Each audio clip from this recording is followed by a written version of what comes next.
Hi, everyone. My name is Katie Hoysten, and this is my presentation on active learning strategies.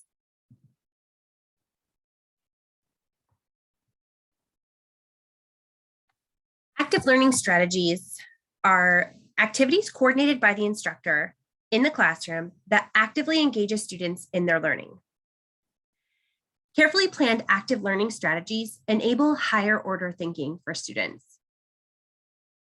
Active learning strategies have roots in constructivist learning theory. Active learning promotes the construction of knowledge and understanding. Metacognition that is promoted through active learning links the activities to the intended learning.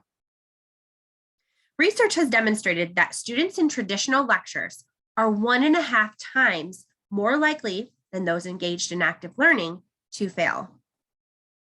Active learning strategies also inhibit inclusion in the classroom. I'm going to discuss 4 active learning strategies in this presentation. We'll start with Think, Pair, Share, sometimes abbreviated as TPS.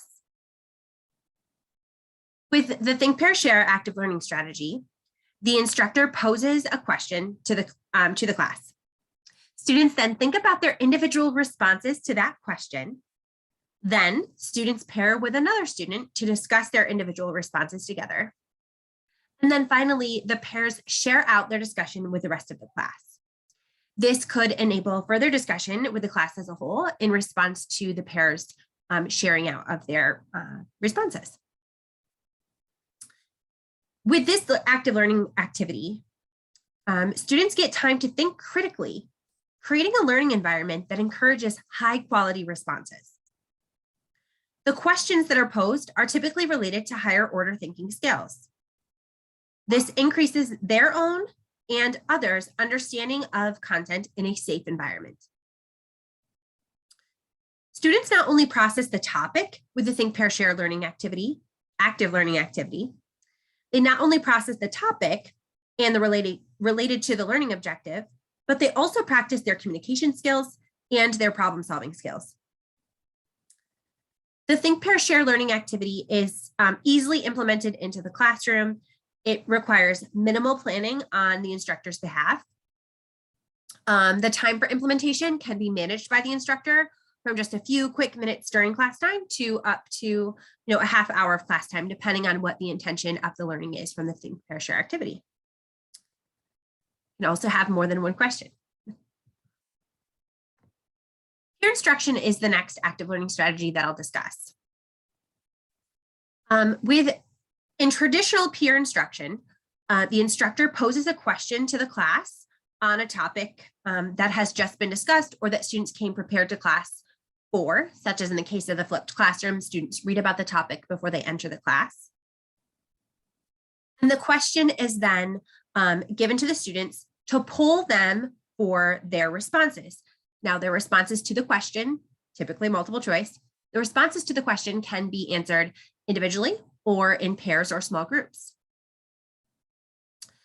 Based on the results of the question that was polled, the instructor can choose to move on to the next topic or the next question based on the next topic or not. So if a large percentage of the class answers the first question incorrectly, then the instructor can prompt the students to reconsider the question in small groups or in pairs, while the instructor then kind of circulates the room to make sure that students are promoting productive conversation about the question that was generally speaking answered incorrectly. If more attention is needed based on a question, based on the results and resulting discussion, students might be asked to discuss the reasoning behind their responses, to kind of critically think through their reasoning for the answers that they chose. The instructor can choose to show the poll results or not to the class. And after remediation, further follow-up discussion or clarification, the instructor can also choose to re-poll the class with the same question to kind of compare the results, pre and post discussion and remediation. For this active learning strategy, clickers can be used or other means can be used electronically or otherwise. So Kahoot, Top Hat, Poll Everywhere are just a couple of alternatives to clickers. But you can also use just a simple paper and pencil style answering as well. In my classes, I always tell the students, if we're working in pairs or in groups and answering questions, the whole group or both pairs, both students in the pair have to agree on one answer. So that kind of enables that analysis and breakdown of the question and their reasoning behind it. Research focuses on learning gains that occur both after the poll or prior to polling. So let me back up a little bit. Research has shown that learning is gained when the question is initially polled and during that follow-up remediation and discussion that follows, as well as the repolling. Learning gains are likely to occur even when two or more students discussing, even when they both initially have incorrect answers. And studies specifically in the STEM field have shown that peer instruction can greatly increase student comprehension of conceptual material, even when the questions asked are not themselves purely conceptual. The third active learning strategy that I will discuss is student-generated test questions. I love this active learning strategy. Student-generated questions are questions that are created by students to help them demonstrate their understanding of the material being covered. These sort of questions are not just simply clarifying questions that a student comes up with when they're confused about a topic, but they're often considered questions with specific answers based on the material or learning objectives for that content. Similar to questions that students can expect to find on their exams and quizzes. Higher order questions, particularly on Bloom's taxonomy, are best for students to develop. So the student-generated test questions has a lot of positive effects. It increases students' motivation to record and retrieve materials that are learned in the past and to think deeply about the class material as it relates to the current learning objectives. Students really invest their time into digesting the material in order to generate a good question. Instructors can even use these student-generated test questions on actual upcoming exams and quizzes for the class.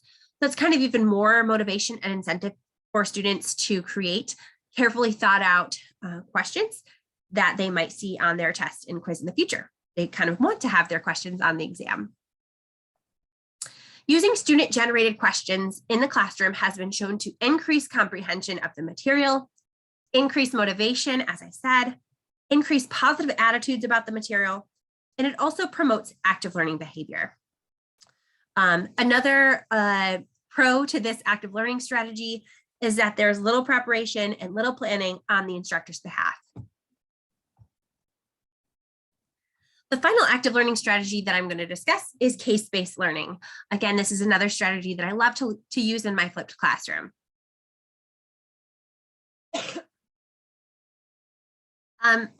Case studies defined are basically stories that are used as a teaching tool to show the application of a theory or concept to a real situation. Excuse me. Most case study assignments require students to answer an open-ended question or develop a solution to an open-ended problem with multiple potential solutions. Requirements for this active learning strategy can range from one paragraph answer to an action plan, a proposal, or a decision. A major advantage of teaching with case studies is that students are actively engaged in figuring out or identifying the principles for a learning objective or content area by abstracting from real-world examples. This helps the students to develop skills in an array of areas. Excuse me. Those areas might include problem-solving skills, analysis and reasoning as they're kind of breaking down the case study example, utilizing judgment, professional judgment, and decision-making, and definitely critical thinking as they're breaking down the case. Case studies are best done with small groups, but they can be assigned as an individual assignment. So small groups of 3 to 5 students, and then allowing enough time to consider responsive solutions to really think as a team. And then the instructor's part is kind of circulating the room to ask questions, provide help as needed, and maybe even students might be seeking guidance in making sure that they are headed down the right path. It's helpful to provide opportunities for groups to share their responses out to the rest of the class. Students have found great value in the learning experience that comes from the variety of answers that are generated from the same case study and the same follow-up questions that might follow. And here are my references for this presentation. Thank you so much for allowing me to share.